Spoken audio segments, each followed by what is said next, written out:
예, 중국 어느 작은 부족인 티베트 족속이나 또 몽골에 또 이렇게 도시에서 사는 사람도 있지만은 그 양을 치는 유목민들이 있다고 그래요. 이런 사람들은 보통 우리가 이 문화생활을 하고 있는 우리들과 윤리가 전혀 다른 윤리를 가지고 있다고 합니다. 이게 바로 뭐냐? 생존 전략. 어떻게 하면 우리 부족이, 우리나라가 아니에요, 우리 부족이 살아남느냐, 이거랍니다. 그래서 어떻게 하냐면 자기의 집에 천막을 치고 살잖아요. 부족 유목민들은 천막을 치고 사는데 자기 집에 아주 똑똑하고 멋있고 힘이 있는 그런 남자 손님이 왔다 그러면 그 집에는 신랑이 싹 없어진다고. 신랑이 싹 없어지고 자기 아내하고 하룻밤을 자기 한대. 왜? 좋은 씨를 받아야 부족이 살아남는다. 이게 그들의 생각이에요. 우리에게는 있을 수 없는 일이잖아요. 도시 사람들은 그게 어디가 있어요. 네? 그들은 뭐 윤리고 뭐고 살아남아야 돼. 강한 자가 살아남아야 돼. 없도 없어 양을 치러 들판으로 이렇게 돌아다니면은 다른 좀 힘센 사람이 나타나면 다 뺏기고 다 주고 막 이런단 말이에요. 그러니까 힘 있는 남자가 있어야 돼. 힘 있는 남자들끼리 또 힘을 모아서 다른 부족을 이겨야 돼. 이런 논리라고 합니다. 자, 그런데 성경에 보면은요, 우리가 생각하는 것과는 다른 부분들이 있어요. 그게 바로 뭐냐? 언약을 깨달은 사람. 언약이 뭐냐? 그리스도가 오실 것을 알고 있는 사람은 하나님께서 모든 것을 다 봐줬어요. 언약 중심입니다. 그리고 우리가 볼 때는 이런 여자가 예수님의 족보에 들어와서 이러는데도 하나님은 그게 중요하지 않은 거예요. 언약 붙잡고 살아남아라 얘기해요. 그 중심에서 여러분이 이해를 해야 성경이 이해가 됩니다.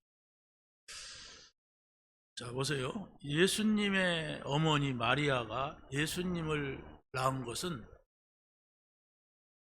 요셉하고 결혼해 갖고 낳은 게 아니에요. 요셉하고 약혼했는데 한 번도 잠자본 적이 없는데 아기를 가진. 그러니까 이 요셉은 이게 뭔 날벼락이냐? 아, 내가 여자를 잘못 봤구나. 굉장히 순결한 여자로 봤는데 그래서 조용히 끊고자 했어요. 그런데 천사가 찾아온 거예요. 요셉아, 네 아내들 마리아 데려오는 걸 두려워하지 말아라. 성령으로 잉태된 것이니라. 지금까지 내가 들어보지 못한 성령의 잉태 할 수가 없는. 그런데 어떻게 해요? 하나님이 보낸 천사가 그 말하니까 그 말을 받아들여. 자, 그래서 성경은요, 그리스도가 오시는 언약을 믿고 구원받은 사람들 이야기가 성경 얘기예요. 그리스도의 언약을 붙잡고 한 시대가 망할 뻔했는데 그 시대를 살렸다 하는 게 성경 얘기예요. 가장 큰 죄를 졌다면 큰 죄 작은 죄가 따로 있겠습니까마는 그래도 맨 처음에 우리 인류의 죄를 안겨준 아담과 이브 구원받았을까요? 구원받지 못했을까요? 성경은 구원받았다고 말하고 있어요. 어떻게? 여자의 후손이 뱀의 머리를 상하게 할 것이다. 그 사실을 믿었다는 증거로 아담과 하와가 죄를 짓고 부끄러워갖고 무화과 나무 잎사귀로 치마를 해 입었는데 무화과 나무 잎사귀로 치마를 해 입으면 몇 년 입을까요? 하루는 더 있겠지. 그런데 하나님께서 가죽으로 치마를 만들어 입혔다 그랬어요. 성경은 단순하게 그렇게 말해요. 그런데 거기에는 굉장한 의미가 있어요. 가죽은 뭐냐? 짐승이 죽었다는 거예요. 짐승이 죽어야 가죽을 나오죠. 그래서 가죽으로 치마를 해 입혔다는 것은 영구적인 것을 말합니다. 또 사단이 장악한 시대가 있었어요. 그게 바로 뭡니까? 네피림 시대예요. 완전히 사단이 세상을 장악해 버렸어. 그런데 이때 하나님께서는 이들의 죄악을 보고 내가 홍수로 심판을 하겠다 이랬어요. 그런데 하나님께서는 노아에게 이런 말씀하셨어요. 너는 방주를 만들어라. 방주를 만들어서 그 안으로 들어가라. 그리고 생명 가진 자를 글로 불러들여라 이랬어요. 그런데 노아의 8식구 외에는 이 사실을 믿질 않았어요. 무려 120년 동안 이 방주를 만들었는데도 안 믿었어요. 그것도 산꼭대기에다 방주를 만드니까 미쳤다고 하지. 누가 계족산에다가 오드를 가지고 밀고 가서 어디다 만들어 놓는다면 왜 이런 걸 여기 갖고 왔냐? 바닷가로 가져가야 그럴 거 아닙니까? 그런데 홍수 심판이 내려지자 방주 안에 들어간 사람은 살았다 이랬어요. 이게 무슨 얘기입니까? 그리스도가 오시면 너희들이 그 안으로 들어가라. 그러면 산다. 세상에 무슨 일이 일어나도 별별 일이 다 일어난다. 세상에서는. 그러나 방주 안에 들어간 사람은 산다. 그래서 예수님께서 너희가 내 안에 거하고 내 말이 너희 안에 거하면 그랬어요. 무엇이든지 원하는 대로 구하라. 이랬습니다. 근데 내가 예수님 안에 있지 않으면서 구하니까 욕심이고 그게 자기 동기가 되고 그러는 겁니다. 또 바벨탑 시대가 있었어요.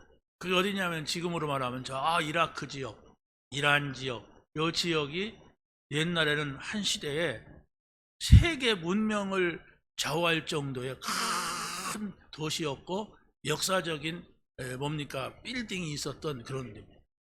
그 사람들은 굉장히 문명을 발전시켰는데 문제는 바로 뭐냐면 바벨탑이 문제가 아니고 하나님을 믿지 않고 성공한 거예요.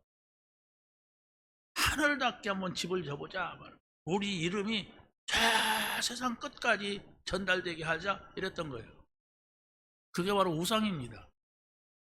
뭔 성상을 만들어서 꼭 빌어야만이 우상이 아니라 하나님이 없는데 내가 성공해야지, 내가 내 이름을 날려야지 이러는 게 우상이에요. 근데 그런 우상에 걸리면 사람들이 몰라요. 모른단 말이에요.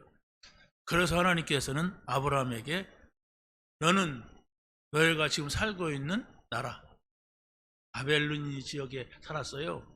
그리고 너의 가문 또 너의 아비의 집 가정 떠나서 내가 네게 지시할 가나안 땅으로 가라. 지금으로 말하면은 이라크에서 떨어져 있는 이스라엘 그 땅으로 가라. 네, 그리스도가 온다. 그 땅으로 내가 그리스도를 보낼 것이다. 이렇게 약속을 했던 겁니다. 그래서 바로 아브라함이 이스라엘 나라의 시조가 됐어요. 아브라함과 이삭과 야곱에게 전달되고 또 요셉에게 전달됐죠. 그래가지고 요셉이 애굽을 갔죠. 애굽을 가서 요셉이 살아있는 날 동안 약 한 100년 동안 이 애굽은 잘 살았어요. 축복받고 요셉 때문에. 요셉이 죽자 애굽 사람들이 이스라엘 사람들을 핍박하기 시작한 거예요. 왜? 저 사람들이 자꾸 번성한단 말이에요. 가만히 생각하니까 저들의 조상은 100년 전에 총리도 했어. 응? 그러니까 저 무시무시한 사람들, 우리나라 왕의 자리까지 올라갈 수 있는 사람들이니까 저것들을 제거하자. 이래가지고 이 이스라엘 사람들을 노예 삼은 거예요. 노예가 뭔지 아십니까? 완전히 짐승 취급하고 일을 시키고 그러는 겁니다. 그런데 하나님께서는 모세라고 하는 사람을 일으켜서 양을 잡아서 피를 발라라. 이 피는 예수님께서 오셔서 십자가에서 흘리실 피, 다시 말하면 피라고 하는 건 생명을 말하는데 우리가 죽어야 돼. 피가 없으면 사람이 죽잖아요. 그래서 피를 흘린다는 건 죽음을 말하는 거예요. 그래서 바로 양을 잡아서 피를 흘리면 그리스도가 오셔서 피를 흘릴 것을 보는 것이다. 그러면 살리라. 이래가지고 이스라엘 사람들은 모세의 명으로 전부 양을 잡아서 문 인방 여기다가 피를 발랐어요. 그래가지고 애굽에서 하나님께서 10가지 기적을 일으켜가지고 애굽에 나오는 거예요. 그게 출애굽이라고 합니다. 그리고 홍해를 건너는 거예요. 그걸 세례라고 합니다. 광야에 나온 거예요. 애굽에서 나와서 그게 천막을 치고 40년을 살아요. 그게 교회라고 합니다. 그러니까 이 모인 교회. 그래서 그 사람들은 가나안 땅을 들어가게 됩니다. 이걸 천국이라고 표현을 한 겁니다.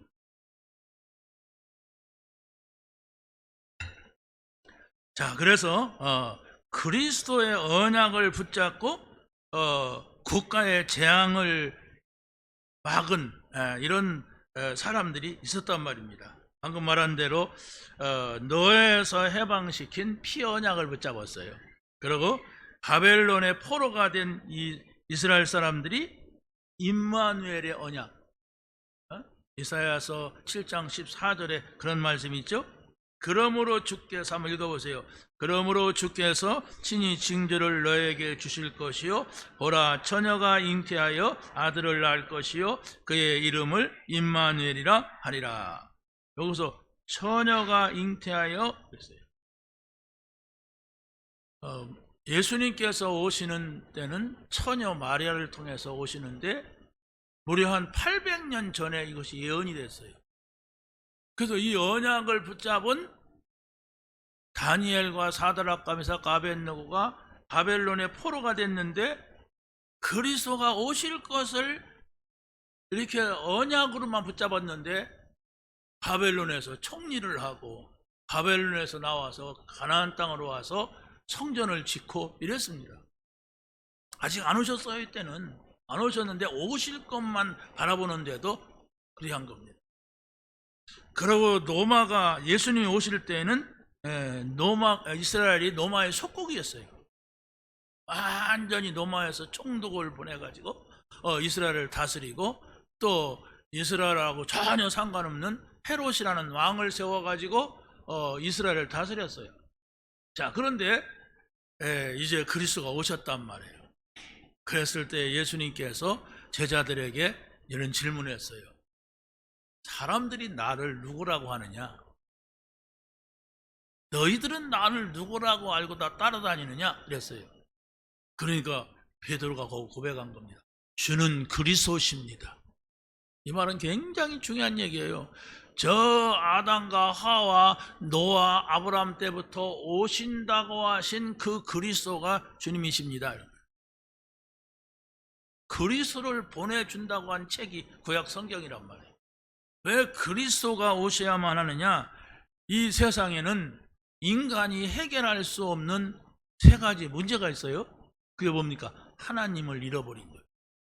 어린아이가 엄마를 잃어버리니까 똑같아요. 그리고 원죄에 빠진 거예요. 용서받을 수 없는 죄 속에 빠진 거예요. 그리고 사단이 인간을 잡게 된 거예요. 그래서 예수님은 바로 뭡니까? 예수님을 모르는 사람들에게 너희 아비는 마귀다 그랬어요. 이 3가지 문제를 해결받지 아니하면 아무리 성공해도 성공이 아니에요.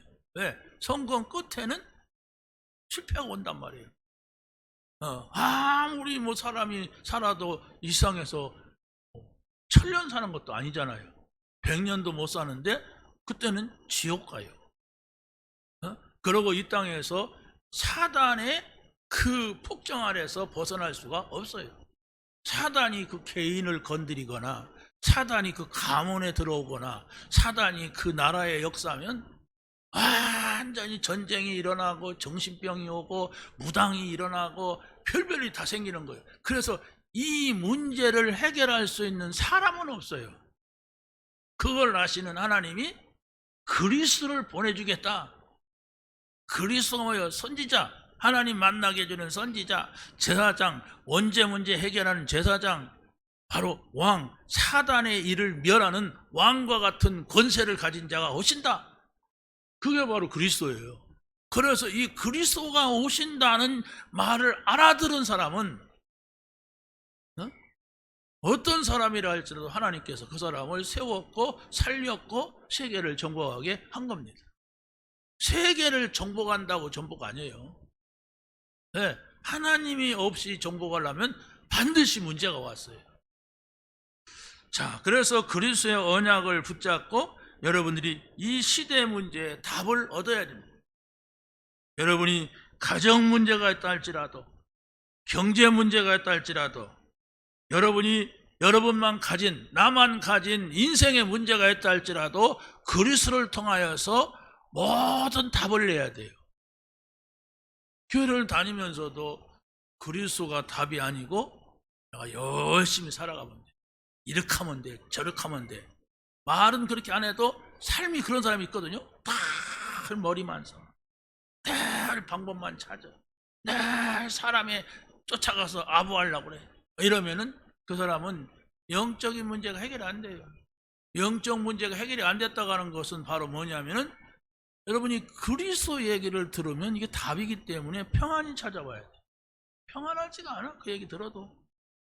여러분이 그리스도 얘기를 들으면은 정말로 내가 어떤 문제가 해결된 것도 없는데도 힘이 나는 거예요. 근데 힘도 안 나. 그냥 다니던 거 다니는 거지 뭐. 그냥 믿던 거 내가 어디 뭐 여죽집 있다가 뭐 절에 가겠어, 내가 뭐 마리아한테 가겠어, 그냥 다니는 거고 다니다 보면 돼야 막 이런단 말이에요. 빨리 답을 얻어야 돼. 평생 가도 이 답이 안 나오는 사람은 저 세상에 있는 사람과 똑같아요. 그러다가 문제 오면 호로당 뒤집어지죠. 그렇죠? 왜? 자기 계산이 안 맞는단 말이에요. 나는 이랬으면 좋겠는데 저랬으면 좋겠는데, 자기 잣대를 가지고 교회도 보고 사람도 보니까 나하고 안 맞아. 교회가 나하고 안 맞아. 저 사람이. 이래가지고 문제가 오는 겁니다. 빨리 그리스도로 답을 내리세요. 그리스도가 답이 되시기를 바랍니다. 자, 두 번째 보면은 그리스도가 오시는 계보에 들어간 사람이 있어요. 물론 예수님은 뭐라 할까요? 아버지가 없이 태어난 사람이에요. 그렇기 때문에 어떤 계보가 필요가 없지요. 그런데 중요한 것은 마리아라는 사람의 몸을 빌려가지고 왔어요. 그리고 또 마리아의 남편 요셉이 예수님을 키워야 되잖아요. 우리는 전부가 다 가정에서 자랐잖아요. 응? 우리 어머니가 저 산꼭대기에 낳고 내려왔는데 내가 혼자 거기 토굴 속에 들어가서 살았다, 그런 사람은 한 명도 없어요. 그렇죠? 없어요. 다 어머니가 있고 아버지가 있는 가운데서 내가 자랐단 말이에요. 그러니까 바로 그것을 그리스도가 오시게 하는 그 계보가 요셉과 마리아의 그 족보를 말합니다. 계보라는 것. 우리는 우리말로는 족보예요. 하나님의 은혜로 이 그리스도의 계보에 들어와 구원받은 사람들이 있습니다. 그게 누구냐 하면은 요셉의 족보에 보면은 전부 남자 얘기를 해요. 누가 누구를 낳고 누가 낳고 할 때 전부 남자예요. 그리고 원래 얘기는 여자가 나잖아요. 그리고 낳고 하려면 여자 아무개 할머니가 또 그 며느리 딸을 이렇게 해야 되는데 그게 아니에요. 남자 누가 낳고 남자 누가 낳고 그래요. 아버지 뭡니까? 부계를 말하는 겁니다. 그런데 예수님의 족보 가운데 5명의 여자들은 특별하게 기록이 됐어요. 이 5명의 여자들은 아까 말한 대로 우리의 윤리 기준으로 보면 안 맞는 여자들이에요.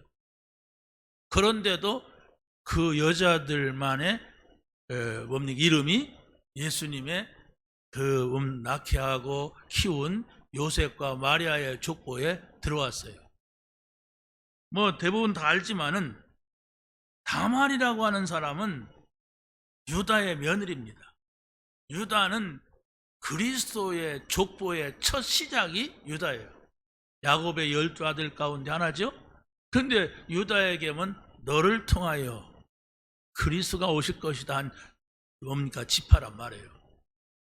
그런데 이스라엘 사람들은 아주 그리스도가 어느 집안으로 오느냐, 어느 계열로 오느냐 이걸 잘 생각하고 중요하게 생각합니다.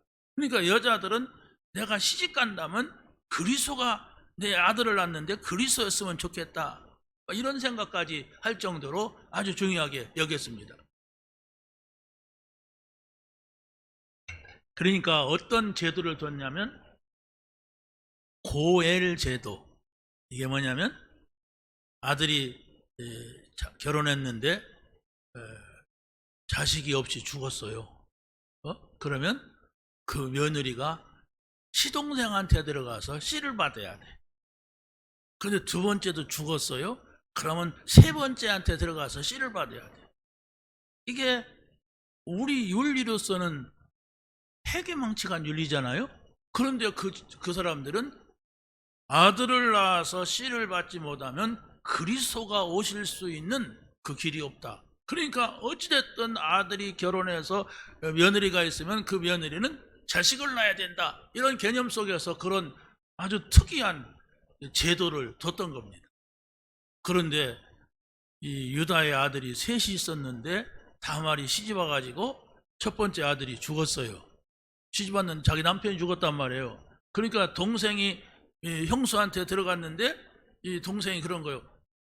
이 형수한테 애가 생겨도 내 아들은 아니다, 이래가지고 그 형수와 그 관계를 잘못 가진 거예요.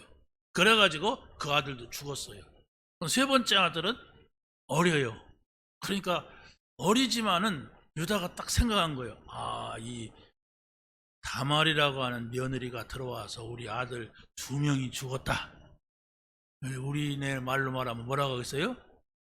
전연이 들어와서 우리 집에 아들 2 잡아 드셨다, 이럴 거 아니에요. 그래가지고 셋째 아들이 크면은 보낼 테니까 집에 친정 가서 있어라 그랬어요. 그러니까 다말이 알겠습니다 하고 친정에 가 있는데 세 번째 아들이 컸어요. 결혼할 나이가 됐는데도 안 주는 거예요. 자기 신랑으로. 그래서 바로 이 다말이 내가 저 집 언약이 있는 집안의 씨를 받아야 된다, 이래가지고 유다가 부인이 죽었어요. 부인이 죽고 양을 치러 나갔어요. 양을 치러 나가면 들판에 가서 몇 달씩 사는 거야. 그런데 그 양을 치고 털을 깎을 때가 되면 우리나라로 말하면 이제 농촌으로 말하면 추수할 때야. 그럼 그 양털을 팔면 돈이 많이 생기잖아요. 그러면 유다가 또 바람도 폈나 봐.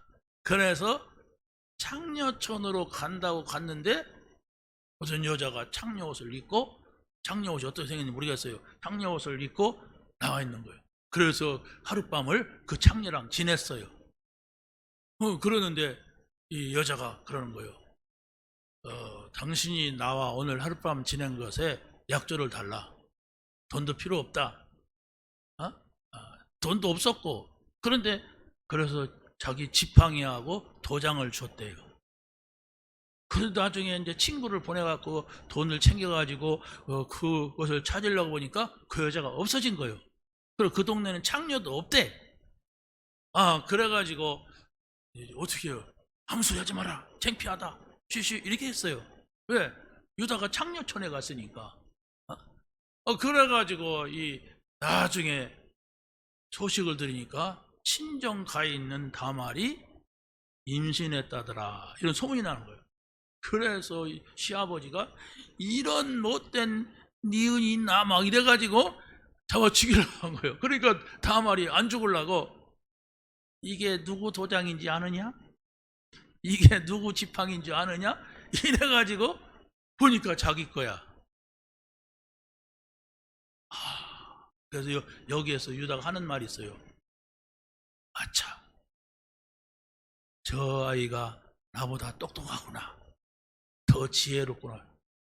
우리말로는 이해가 안 돼. 우리 윤리로서는 무슨 지혜롭습니까? 능지, 해지. 그러잖아요. 그런데 그 당시에 언약의 윤리입니다. 내가 하나님의 언약을 놓치고 내 셋째 아들을 그에게 주지 않았구나. 그래서 이런 사단이 왔구나. 그래가지고 쇠시해버린 거예요. 그러나 뭐 쇠시해도 아이는 낳고 아이는 크고 있잖아요. 근데 아이 쌍둥이를 낳았어요. 근데 그 쌍둥이 가운데 하나가 두 번째 아이가 예수님의 족보에 들어가는 거예요. 거기에서 세상에 이런 못된 년이 있느냐? 어떻게 성경은 그런 이야기를 하느냐? 이러면은 그 사람은 성경 보는 눈이 없어져요. 성경을 볼 수가 없어. 성경은 뭔 얘기를 하려고 하느냐? 윤리 얘기를 하려고 하는 게 아니야. 누가 착하게 살았다 바르게 했다 그 얘기를 하려고 하는 책이 아니라 그리스도의 언약을 잡은 사람이 누구냐?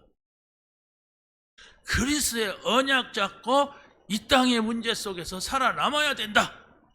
이 원리로 성경은 말하고 있습니다. 성경에는 뭐 윤리도 말합니다. 그러나 가장 중요한 것은 언약을 말하고자 하는 거예요. 그리스도를 말하고자 하는 겁니다.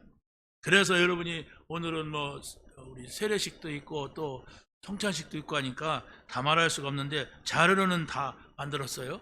그러니까 여러분이 여리고의 기생납, 요 여자도 예수님의 족보에 들어왔어요.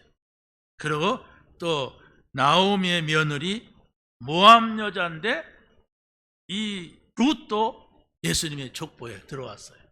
이 이야기를 하려면 한 사람 가지고도 1시간 해야 돼. 그러니까 여러분이 참고하시고, 또 밧세바라는 여자는 다윗하고 신랑을 바꿨어요. 자기 신랑에서 이제 다윗한테 시집을 다시 갔어. 그런데 이 여자는 불량한데 우리가 볼 때, 그런데 성경은 뭐라고 하느냐? 언약을 잡았다고 했어요. 그래서 바로 저 다윗의 가문이 유다의 가문이고 유다의 혈통이고 그리스도가 오시는 혈통이다. 그렇기 때문에 저 남자를 통해서 아이를 낳아야 된다. 그래서 또 언약을 잡고 솔로몬을 왕으로 만드는데 온갖 생각을 다 했어요. 이게 언약입니다. 아마 여러분이 좀 깨끗하게 살아야 된다, 바르게 살아야지, 이런 사람들은 전혀 이해가 안 되는 얘기입니다. 성경이 뭐 그런 얘기 해요. 한 남자는 한 여자와 함께 살아야 되고 뭐 이런 얘기, 윤리적인 얘기 합니다. 그러나 지금 여기에서 이 여자들 얘기하는 것은 그런 십계명을 지켜라 그 얘기하려고 한 게 아니라니까요. 언약을 잡아라, 그리스도가 오시는 언약, 그게 중요하다, 그 얘기를 하려고 한 거기 때문에 여러분들이 이 얘기를 보면서 십계명하고는 안 맞네, 성경책은 앞뒤가 안 맞네, 이렇게 생각하려면 성경이 이해가 되지 않습니다. 그렇잖아요. 성경에는 윤리적인 얘기예요. 성경은 5가지는 하나님 네 가지는 하나님 잘 섬기라는 얘기고, 또 6가지는 바로 윤리적인 관계 잘 지켜라, 이런 얘기예요. 성경에 도둑질하지 말아라, 간음하지 말아라, 살인하지 말아라, 이건 다 윤리적인 거잖아요.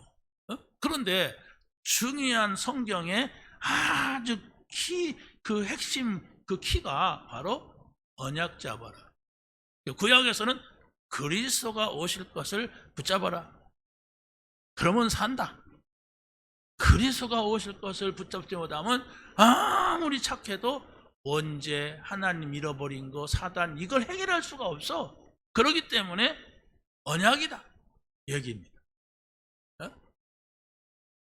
자, 그래서 하나님의 은혜로 그리스도가 오시는 성탄을 맞이한 사람들이 있는데, 그게 누구냐? 별을 연구하는 동방박사들이에요. 이 사람들은 이스라엘 사람도 아닙니다. 유대인도 아니에요. 근데 별을 연구하다가 저 유대 땅에 이상한 별이 나와서 반짝이는 거예요. 그 속은 어느 나라의 왕이 태어난 거 아니면 저런 별이 들 수가 없다. 막 그래가지고 그 별을 따라갔는데 유대 땅 베들레헴에 아기 예수가 태어난 것을 본 거예요. 그래서 그 예수님한테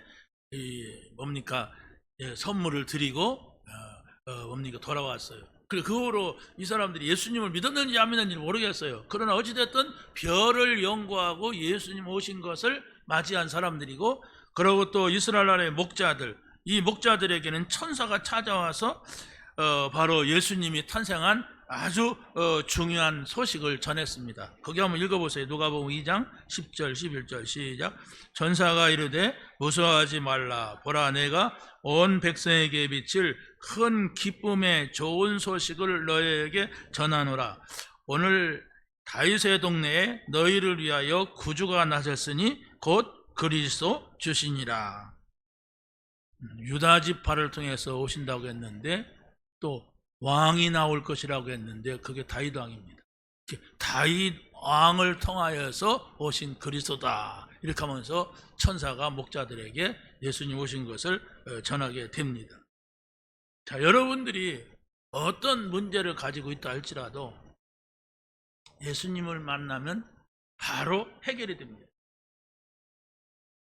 여러분이 예수님을 만났는데도 해결이 안 된다, 이렇게 말할 수가 있죠. 그러나 여러분들이 예수님을 만나면 답이 돼야 돼요. 여러분이 기쁨이 돼야 돼요. 예수님 만났는데 그냥 만난 건지 어쩐 건지 난 모르겠어, 그냥 기분이 더 나빠. 그렇다면 예수님 만났다고 하면 안 돼요. 예수님 만나면 그분은 우리에게 답을 주러 오셨고 우리의 기쁨의 소식을 전하러 오신 분이기 때문에 내게 반가워야죠. 그렇죠? 내가 여러분의 집에 간다면 여러분이 나를 그렇게 기쁘게 생각하겠어요? 내가 여러분의 집에 산타가 돼가지고 그냥 500만 원짜리 선물을 주러 간다면 언제 산타로 오시는 우리 목사님이 오실까 이러고 기대하겠지. 그런데 산타가 아니에요, 예수님은.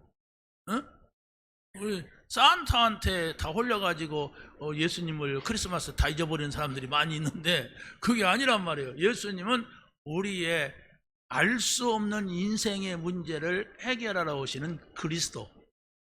그 그리스도를 만나야 된단 말이에요. 내가 그리스도를 만나고 내 마음속에 그렇게 공허하고 허무하던 내 이 빈 공간이 채워졌다. 내가 예수님을 만나고 또 뭡니까? 늘 죄악을 끊지 못하고 죄 속에 계속해서 죄를 짓고 살고 내가 어떻게 하면 이 죄 속에서 빠져나갈까? 왜 나는 이렇게 죄를 늘 지어야 되는가? 이게 해결됐다. 나는 예수님을 만나고 밤마다 악몽에 시달리고 꿈을 꾸면 가위에 눌리고 우리 집안에는 계속적인 영적인 문제가 있어가지고 자살하고 이랬는데 내가 그리스도를 만나고 그거 다 끝났다. 이래도 여러분이 기분 나쁘다면, 예수님이 기쁘다면 그 지옥 갈 사람이에요. 근데 예수님은 여러분이 고민하고 여러분이 생각하는 그 어떤 문제도 해결하실 수가 있어요. 그래서 그분이 누구신가를 여러분이 알아야 돼요. 어떻게 해야 됩니까? 그리스도를 만나야죠. 어떻게 만납니까? 성경을 통해서 만나야 돼요. 근데 성경에 있는 예수가 누구지도 잘 모르고 예수님 그렇다더라 이렇게 대충 아는 사람한테는 그런 일이 생길 수가 없단 말이에요. 그래서 하나님께서는 고집이 센 사람들, 죽어도 안 믿을 사람들, 근데 저 사람이 안 믿으면 안 되겠어, 그런 사람에게는 길을 가다가 눈이 멀고 하나님의 소리도 듣고 이런 사람도 있어요. 암이 걸렸는데 죽었대, 그런데 살아난 사람도 있고, 그래서 암이 걸렸는데 이제 안 된대, 그런데 영안실로 가다가 깬 사람도 있고 그래요. 그런 것은 내가 만들 수 있는 건 아니에요.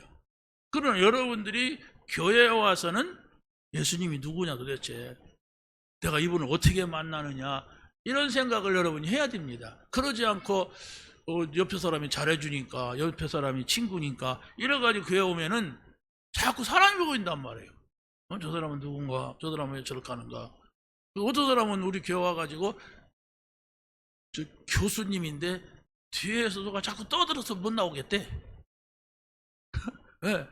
자꾸 시끄럽게 하니까 기분 나빠갖고.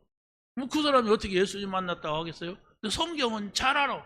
그냥 자기가 열심히, 성경은 좋은 책이야 이러면서.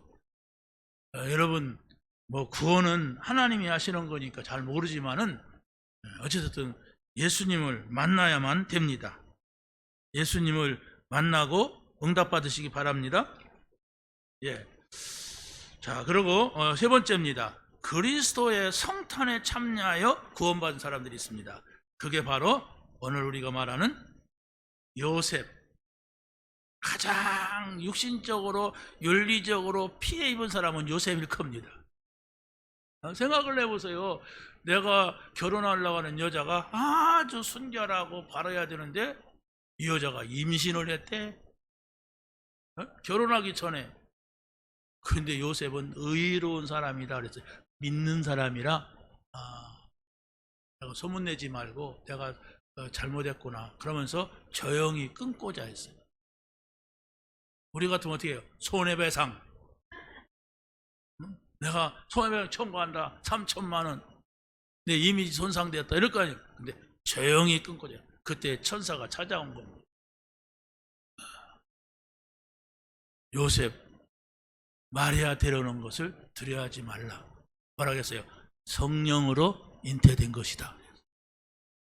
성령으로 잉태된 적이 없어요. 지금까지. 여러분 들어봤습니까? 우리 친구가 시집 갔는데 성령으로 잉태됐대. 그런 얘기 들어봤어요? 우리 할머니는 원래 신랑도 없었는데 성령으로 잉태돼가지고 우리 할아버지, 아버지를 낳았대. 그런 얘기 들어봤어요? 없습니다. 그런데 요셉은 믿는 사람이야. 의로운 사람이야. 그러니까 그 말씀을 받아들인 거예요. 이게 믿음입니다. 여러분이 여러분의 윤리와 여러분의 어떤 법과 기준이 안 맞아도 하나님의 말씀이 뭔가를 알아야 돼요. 그래야만이 그 말씀을 받아들여요. 그런데 하나님 말씀을 믿는 것 같은데 복음이 아니야. 하나님 말씀 알아. 그런데 복음이 아니야. 복음이라는 게 뭐예요? 그리스도란 말이에요. 그리스도. 그리스도라면 하나님은 그러실 수가 있지. 하나님은 하실 수가 있지. 이렇게 믿는데 항상 자기 기준치에 놓고서 하나님을 바라보니까 자기 기준에 안 맞으면 설교고 뭐고 성경이 뭐 안 받아들여. 그냥 넘어갑시다. 그냥 그거 뭐 그렇다고 하고 나는 그냥 내 새가 알아서 할 테니까 이러고서 우리가 신앙을 잘한다면 그게 종교입니다. 종교는 천주교나 불교나 기독교나 종교가 되면 똑같아요. 다시 말하면 기독교에서 그리스도라고 하는 이름을 빼버린다면 그러면 저 천주교 논리나 저 불교 논리나 똑같다는 얘기예요. 어떻게 보면 불교가 더 나을 수도 있어요. 맑은 물 먹고 산속에 와서 수련해라 이러면은 여기보다도 저 산쪽이 더 좋잖아요. 맑은 물 먹으러 가니까. 근데 우리는 뭐냐? 그리스도. 우리 인생의 문제 해결자 그리스도. 여러분의 인생의 문제가 왔을 때 그리스도 앞에서 그 문제를 해결받아 받는가? 이게 중요합니다. 자, 그래서 천사가 마리아에게 찾아가서 성령으로 잉태된 소식을 전한 겁니다. 그러니까 어떻게 돼요? 요셉한테도 천사가 찾아가고 마리아한테도 천사가 찾아가서 이 두 남자가 만나게 돼서 어떻게 해요? 예수님을 육신적으로 30세까지 키운 거예요. 그래서 그들을 예수님의 오시는 계보 속에 들어오게 된 거예요. 사실은 요셉은 관계도 없어요. 예수님의 아버지도 아니니까. 근데 육신의 아버지로 그 사람을 등장시킨 거예요. 사실은 마리아도 관계가 없어요. 천주교에서 예수님 어머니 돼가지고 막 예수님보다 더 높이고 난리치니까 문제지. 예? 상관없어요. 마리아도. 그런데 이 사람들이 예수님의 육신으로 오신 예수님을 30년 동안 키운 거예요. 그래가지고 성경에서는 족보를 말하고 있습니다. 자, 결론을 내리면 믿는 자는 하나님의 말씀을 잘 받는 성령의 사람이 되어야 됩니다. 여러분이 주일날 말씀 받는 거, 또 이렇게 우리 절기를 통해서 특별 메시지를 받는 거 무슨 말인가를 여러분이 알고 잘 이해를 해야 됩니다. 뭐 맨날 하는 기쁘다 고지 오셨네. 산타 할아버지 선물 주는 거, 우리 모여가지고 막 애들 노래 부르는 거 막 웃고 떠드는 거, 여기에 여러분이 생각이 있다면 아마 크리스마스가 100번 지나가도 한 100살 산다는 거 아닙니까? 그러면 그래도 구원받을 수가 없어요. 그리스도를 만난 기쁨, 그리스도를 만난 평안, 그렇죠? 그리스도를 만난 영광, 이것이 여러분의 마음속에 있어야 됩니다. 아, 내가 그리스도를 만났다. 내가 그리스도의 사람이다. 나는 그리스도로 모든 답을 내렸다. 이런 응답이 있는 여러분이 되시기를 예수님의 이름으로 간절히 축원합니다. 이어서 우리가 또 성찬 예식을 세례 예식을 먼저 거행하겠습니다.